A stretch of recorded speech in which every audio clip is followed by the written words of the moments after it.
bwriadu siarad yn hir heddiw, ond mi eisiau siarad yn glir.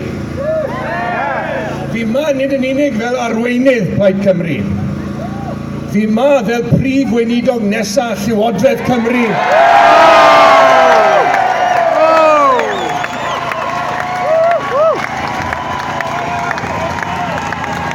Llywodraeth fydd yn deddfu dros creu referendwm annibyniaeth i Gymru.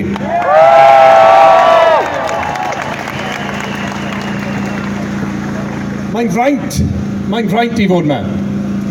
Mae'n fraint i fod yma am gymaint o wahanol resymau. Nid yn unig i gynrychioli'r blaid, fel rhan o'r mudiad ehangach hon, ond i gynrychioli rai sydd ddim yn medru bod yma gyda ni.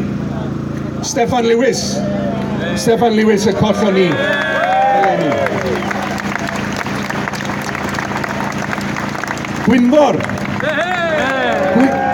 Gwynfor a Chenedlaeth Gyfan oedd y berthu cyment i weld y dydd yn dod ar deffroad hwn.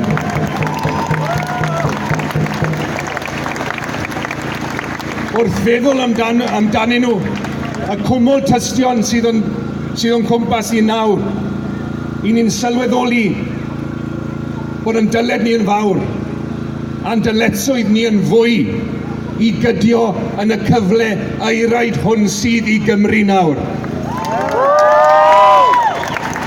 Mae'n fraint i fod yma. Mae'n fraint i fod yma, achos bod fi'n rhydd i fod yma.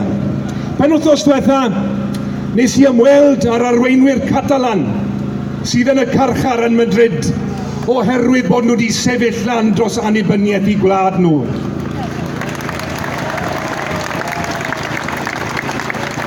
Oriel Junqueras, Raúl Romeva a'r gweddill ohonyn nhw, a'i ysbryd yn gadarn oherwydd unwaith i chi'n dechrau credu yn eich gwlad eich hunan, does dim modd trechu'r ysbryd hynny.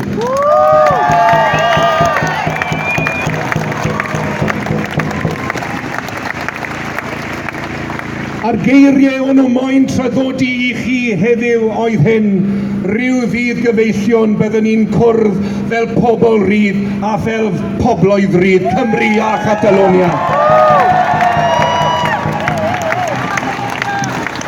A Kurdistan hefyd, oherwydd pan fydd Cymru yn ennill i annibyniaeth a mae'r dydd yn dod yn fuan iawn, newn ni ddim anghofio unrhyw wlad arall yn y byd sydd yn brwydro dros i annibyniaeth.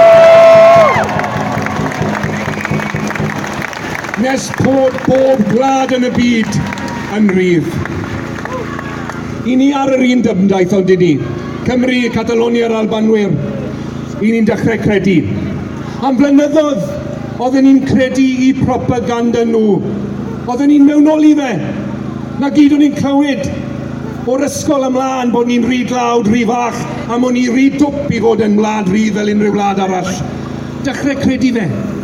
Ac wrth gwrs, beth sy'n digwydd nawr, i ni wedi cymryd y cam bras mwyaf gallwn ni. Dyn ni ddim yn credu i celwyddau nhw, i ni'n dechrau credu ynddo ni yn hunain.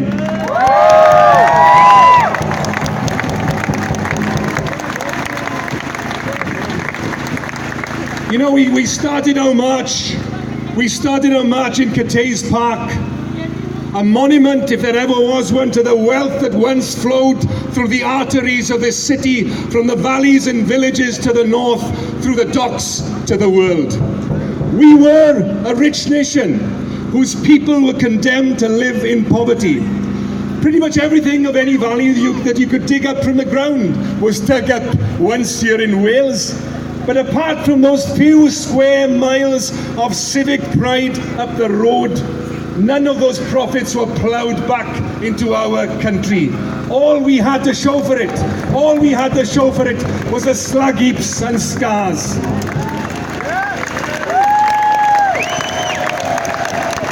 And here we are, 100 years later. Everything is different, but nothing has changed.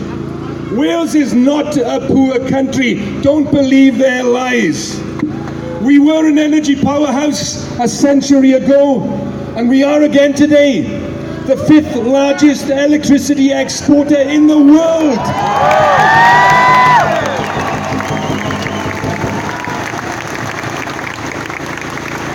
We have in Wales 15% of Europe's entire tidal and wave power potential.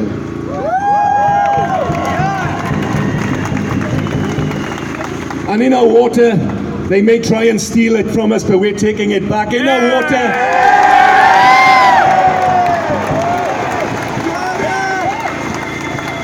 water, that we have a valuable resource that the head of the French utility Suez has this year said will be the oil of the 21st century, rising in value as demand outstrips supply. We are a talented people. We are a talented people. It's the chips of a company from Cardiff and Newport, IQE, that powers the world's smartphones and soon will power the world's driverless cars.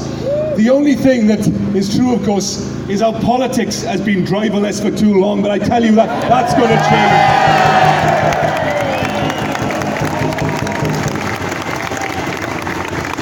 But for all this great potential that we have, a third of our children and a quarter of adults in Wales are living in poverty. We have the highest rate of imprisonment of any country in Western Europe. 1 in every 74 people in this city are homeless. That's the shame. That's the legacy that's been bequeathed to us by the British state, and that's what we have to reject. A mile to the south from here, our capital city in Butetown, people die on average 10 years younger than people in the centre of London. But here's the good news. Here's the good news. Tell it loud. There's nothing inevitable about the condition of our people. We can abolish poverty in Wales.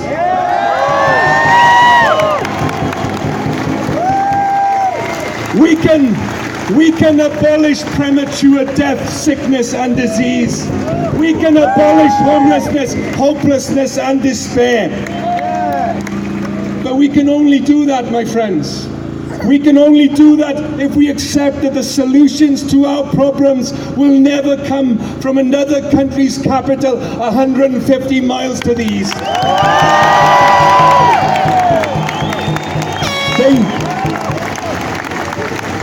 They never have and they never bloody will. You know, I read this morning, courtesy of the BBC, so it must be right, that a company registered in London is prospecting for gold in the hills of Dolgethe. It was probably spelt Dolgethe, actually. And a license from the Queen of England, who apparently owns all the gold. Who apparently owns all the gold in Wales. Well, let them look for gold, because we are mining a much richer seam, a reservoir long buried of our own self-confidence as a nation.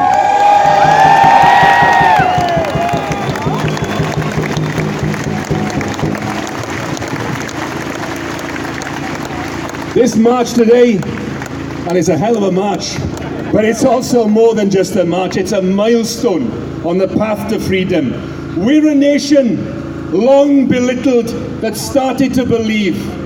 The clouds of inferiority are evaporating from the skies of our ambition. Wales is waking, rising, rejecting second-class status to claim our place as an equal among the nations of Europe and the rest of the world.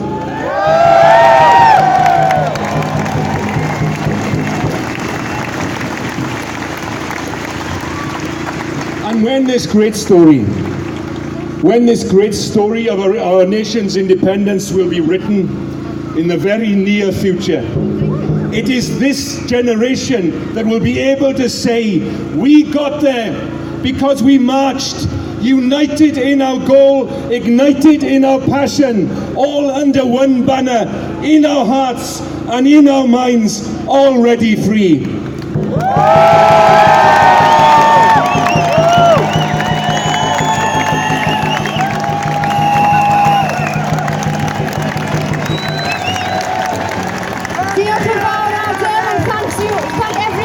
welcome to